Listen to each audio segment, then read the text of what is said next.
Hello students, welcome to my channel. आज हम बात करने वाले हैं स्टेनो एम्प्लॉयबिलिटी के जो क्वेश्चंस रहते हैं शॉर्ट हैंड से रिलेटेड और ऑफिस वर्क से रिलेटेड या कंप्यूटर से रिलेटेड। इसकी जो एमसीक्यू की 25 क्वेश्चन की जो सीरीज है, इसका पार्ट थर्ड है। इसमें अभी इससे पहले भी मैंने आपको 25-25 क्वेश्चन के एमसीक्यू सॉल्व करवाए हैं, जिनकी वीडियो आप देख सकते हैं इससे पहले वाली वीडियोस में। उनमें मैंने जो क्वेश्चंस बताए हैं, उनकी उम्मीद है जो आपका एग्जाम होने वाला है उसमें जरूर उसमें से कुछ ना कुछ क्वेश्चन अवश्य आपके आ जाएंगे, क्योंकि मैंने यह पहले के जो एग्जाम पेपर हो चुके हैं उनसे कुछ क्वेश्चंस हैं और कुछ आने की संभावना है। उन क्वेश्चंस को इन एमसीक्यू की सीरीज में रखा हुआ है। तो चलिए बात करते हैं इस थर्ड पार्ट जो सीरीज का है। आज हम इसमें किन 25 क्वेश्चंस को लेके आए हैं, इनको हम एक एक करके समझते हैं। पहला क्वेश्चन है, ऐसे वर्ण या अक्षर जिनका उच्चारण बिना किसी दूसरे वर्ण की सहायता से होते हैं कहलाते हैं। देखिए यहाँ पे बात की जा रही है वर्ण या अक्षर की जिनका उच्चारण किसी दूसरे वर्ण की सहायता से किया जाता है, उन वे कहलाते हैं स्वर। इसका सही जो आंसर होगा वह क्या है? स्वर। मतलब हमें जो आंसर लगाना है वह इसका सही है स्वर। अब हम नेक्स्ट क्वेश्चन की बात करते हैं। भाषा के छोटे टुकड़ों को जिसे बोला जा सके कहा जाता है। तो यहाँ पर बहुत ही अच्छा क्वेश्चन यहाँ पर हमारे सामने आता है कि भाषा के छोटे टुकड़ों को जिसे बोला जा सकता है उसे हम क्या कहते हैं? ध्वनि कहते हैं। चलिए नेक्स्ट क्वेश्चन की हम बात कर लेते हैं। आशुलिपि में बिंदु स्वर कितने होते हैं? बहुत ही अच्छा क्वेश्चन है कि आशुलिपि में बिंदु स्वर कितने होते हैं। तो यहाँ पर बिंदु स्वर होते हैं यहाँ पर 5। चलिए अब हम बात करते हैं नेक्स्ट क्वेश्चन की। तो यहाँ पर हम देखते हैं आशुलिपि में दीर्घ स्वर कितने होते हैं। तो यहाँ पर इसका सही जो आंसर है वह होता है यहाँ पर 6। यहाँ पर हम गहरे डैश से जो बनाते हैं वह 3 होते हैं और 3 हम अपने गहरे बिंदु से बनाते हैं। तो टोटल कुल मिला के दीर्घ स्वर कितने होते हैं आशुलिपि में? 6 होते हैं। चलिए अब हम नेक्स्ट बात करते हैं। आशुलिपि में कुल कितनी स्वर ध्वनियाँ होती हैं? तो यहाँ पर हम इसका सही जो आंसर है वह है 10। चलिए हम नेक्स्ट क्वेश्चन की बात कर लेते हैं। मुख या गले के किसी भाग में स्पर्श सांस घर्षण से उत्पन्न ध्वनि को क्या कहते हैं? यहाँ पर कहा जा रहा है कि हमारे मुख या गले के किसी भी भाग के स्पर्श सांस से जो घर्षण उत्पन्न होता है उस ध्वनि को क्या कहते हैं? तो यहाँ पर हम क्या कहते हैं? उसको व्यंजन कहते हैं। चलिए नेक्स्ट क्वेश्चन की हम बात कर लेते हैं। और यहाँ पर आपको मैं बताना चाहूंगा स्टूडेंट्स कि ये सभी क्वेश्चन ओल्ड क्वेश्चन पेपर में आ चुके हैं, तो इनको ध्यान देना जरूरी है और इनको याद करना भी बहुत ही आवश्यक है, क्योंकि हो सकता है कि इस बार भी यह क्वेश्चन आपके एग्जाम में पूछे जाएं। चलिए नेक्स्ट क्वेश्चन की हम बात करते हैं। मुख से अवोध गति से निकलने वाली ध्वनि को क्या कहते हैं? तो यहाँ पर ये क्वेश्चन का जो आंसर है वह है हमारा यहाँ पर स्वर। इसका सही आंसर क्या है? मुख से अबोध गति से निकलने वाली ध्वनि को क्या कहते हैं? जैसा कि अभी हमने पहले क्वेश्चन में देखा था कि जब घर्षण होता है, जब किसी भी ध्वनि को बोलने में, तो उसको हम व्यंजन से जस्टिफाई करते हैं।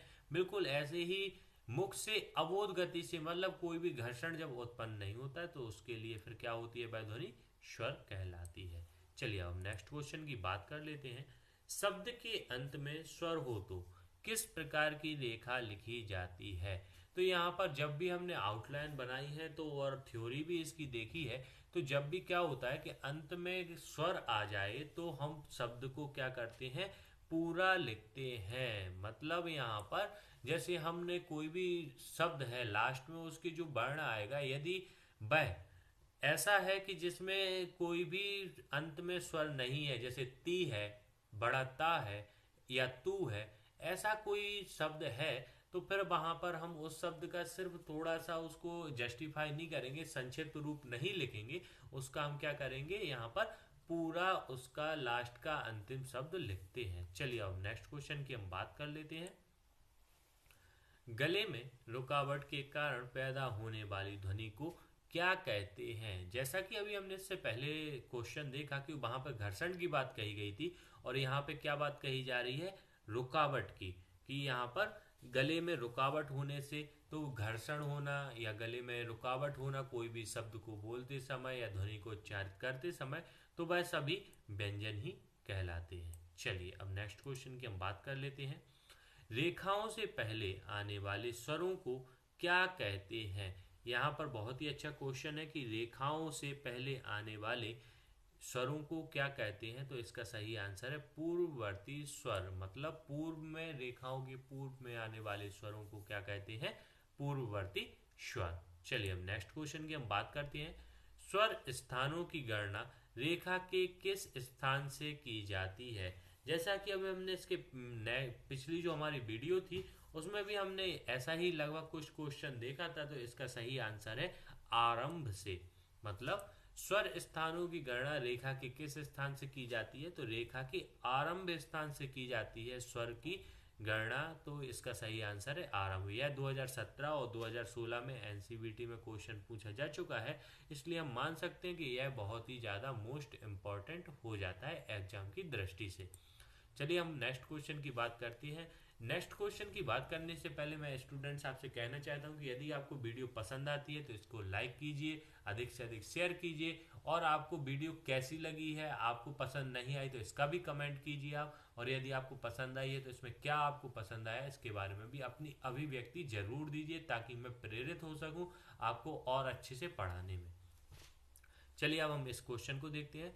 दीर्घ स्वरों का संकेत किस प्रकार किया जाता है? तो यहाँ पर हमें ऑप्शन दिए हुए हैं मोटे बिंदु या बा हल्के डैश से, मोटे बिंदु व मोटे डैश से, हल्के बिंदु हल्के डैश से, हल्के बिंदु व मोटे डैश से। तो यहाँ पर जैसा कि बात की जा रही है दीर्घ स्वरों की, कि दीर्घ स्वरों का संकेत किस प्रकार यहाँ पर दर्शाया जाता है, तो इसका सही आंसर है मोटे बिंदु व मोटे डैश से। जब भी हम दीर्घ स्वरों को यहाँ पर दर्शाते हैं आउटलाइन में, तो हम वहाँ पर मोटे बिंदु और मोटे डैश का ही प्रयोग करते हैं। मोटे की जगह यहाँ पर हम गहरे शब्द का प्रयोग कर सकते हैं।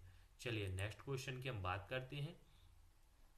गहरे बिंदु से प्रदर्शित किए गए स्वर क्या कहलाते हैं? जैसा कि जस्ट अभी हमने पहले क्वेश्चन को देखा कि यहाँ पर हमसे दीर्घ स्वरों को का संकेत किस प्रकार से, तो हमने यह बताया, और अब बिल्कुल वैसा ही यहाँ पे पूछ लिया गया है कि गहरे बिंदु को हम के जो व्यक्त करते हैं, प्रदर्शित करते हैं स्वर, वह क्या कहलाते हैं? तो यहाँ पर हम अब जानते हैं कि यहाँ पर उसको दीर्घ स्वर कहते हैं। यह 2018 में एनसीईआरटी में पूछा जा चुका है, इसलिए यह भी इम्पोर्टेंट क्वेश्चन है। क्योंकि यहाँ पर मैं आपको बताना चाहूंगा कि यहाँ पर क्वेश्चन की आप जो डेफिनेशन है वह कुछ भी बदल सकती है। आपसे कोई घुमा फिरा के क्वेश्चन पूछा जा सकता है, लेकिन कहीं ना कहीं वह सिमिलर होता है। इसलिए आपको घबराने की या चिंता करने की कोई बात नहीं। आप ध्यान से यदि इस सारी सीरीज को देखते हैं और आप फिर एग्जाम देने जाते हैं, तो फिर आप बहुत ही अच्छे से आंसर दे पाएंगे और पास आउट हो पाएंगे। तो चलिए अब हम बात करते हैं यहाँ पर नेक्स्ट क्वेश्चन की, जो कि है मोटे डैश तथा हल्के डैश से दर्शाए जाने वाले स्वर ये हैं। यहाँ पर बहुत ही अच्छा क्वेश्चन किया गया है, क्योंकि यहाँ पर जब मोटे डैश की बात की जाती है तो दीर्घ स्वर की बात होती है, और हल्के डैश की बात की जाती है तो यहाँ पर लघु स्वर की बात होती है।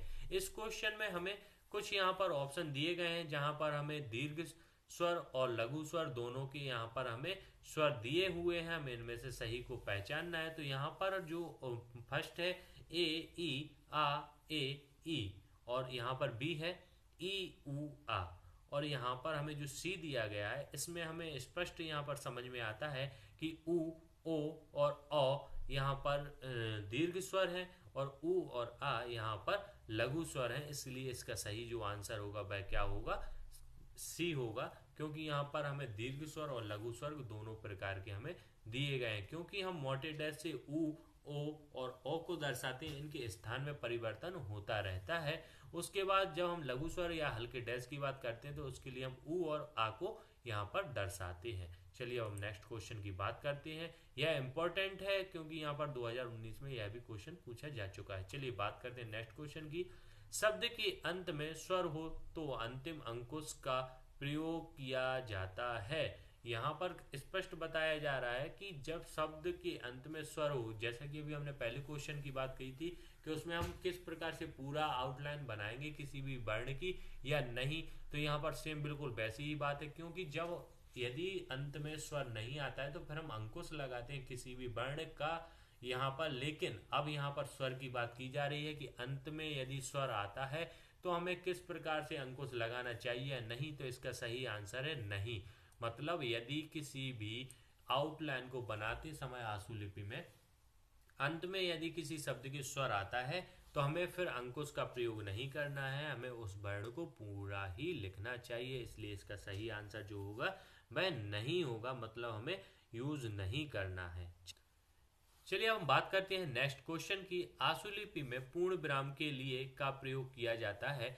तो जैसा कि आपने, यदि नॉर्मली तो हम यूज नहीं करते हैं आउटलाइन में आशुलिपि में पूर्ण विराम का, हम जब कन्वर्ट करते हैं आउटलाइन को हिंदी में तो उस समय हम समझते हैं अपने विवेक से कि कहाँ पर पूर्ण विराम आएगा या कहाँ पर कॉमा आएगा।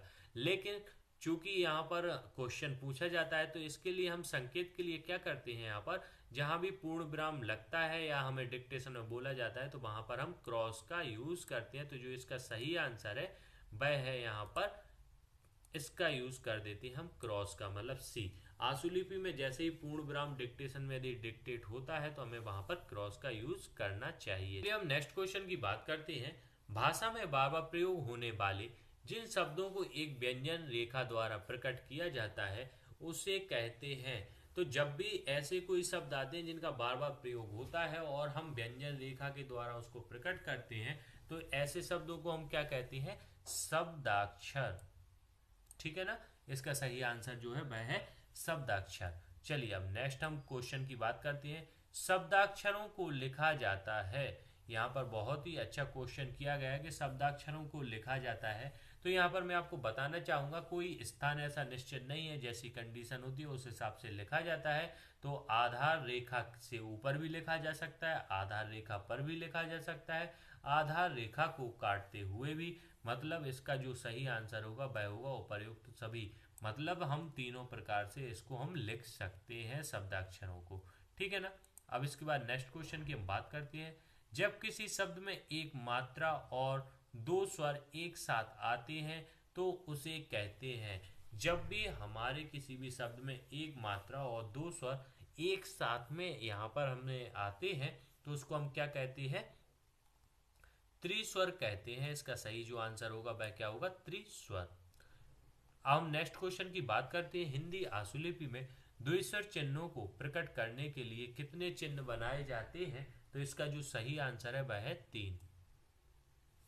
चलिए नेक्स्ट क्वेश्चन की बात करते हैं। द्विस्वर तथा त्रिस्वर ध्वनियों के साथ अनुस्वार प्रकट किया जाता है। बहुत ही अच्छा क्वेश्चन है कि द्विस्वर तथा त्रिस्वर ध्वनियों के साथ अनुस्वार प्रकट किया जाता है। तो इसका जो सही आंसर है हल्के बिंदु से। चलिए इसका जो आंसर है वह डी है, हल्के बिंदु से। अब नेक्स्ट क्वेश्चन की बात कर लेते हैं। शब्द का वह भाग जो मुख से एक श्वास में बोला जाता है या उच्चारित किया जाता है उसको हम क्या कहते हैं, तो उसको हम कहते हैं शब्दांश। मतलब शब्द का वह भाग जो मुख से एक श्वास में बोला जाता है, मतलब हम एक सांस में ही उस शब्द को बोल देते हैं तो वह क्या कहलाता है, हमारा शब्दांश। चलिए नेक्स्ट क्वेश्चन की बात करते हैं। दो या दो से अधिक व्यंजन रेखाओं से प्रकट किए जाने वाले शब्द को क्या कहते हैं। बहुत ही अच्छा क्वेश्चन है यहाँ पर कि दो या दो से अधिक व्यंजन रेखाओं से प्रकट किए जाने वाले शब्द को क्या कहते हैं, संक्षिप्ताक्षर। हम नेक्स्ट क्वेश्चन की बात करते हैं। वाक्यांश निर्माण में है के लिए क्या प्रयोग किया जाता है। तो यहाँ पर हमें देखना है कि यहाँ पर क्या प्रयोग किया जाता है हमारे हा के लिए। तो यहाँ पर इसका जो आंसर है वह है ए, टिक। मतलब वाक्यांश निर्माण में है के लिए हम एक टिक का प्रयोग करते हैं। चलिए नेक्स्ट क्वेश्चन की हम बात कर लेते हैं। वाक्यांश निर्माण में हूँ के लिए क्या प्रयोग किया जाता है। तो यहाँ पर यह भी एक हाथ से ही संबंधित यहाँ पर क्वेश्चन हमें दिया हुआ है। तो जो इसका सही आंसर है वह है यहाँ पर एक वृत्त के साथ में टिक का प्रयोग किया जाता है। मतलब जब हाथ सिर्फ आता है तो उसके लिए टिक का ही प्रयोग किया जाता है, लेकिन जब हूँ हो जाता है तो वृत्त बनाकर उसमें टिक लगा दिया जाता है। तो यह उसका सही आंसर है। यह थे हमारे 25 MCQ आज के सीरीज पार्ट 3 के। आपको उम्मीद है पसंद आए होंगे, और इसकी आप प्रैक्टिस यदि आप 2-3 बार वीडियो को देख लेंगे तो आपको सभी याद हो जाएंगे, और आपको यदि एग्जाम में ऐसा क्वेश्चन पूछा जाता है तो आप इसको सही आंसर दे पाएंगे और आप पास आउट हो पाएंगे। धन्यवाद।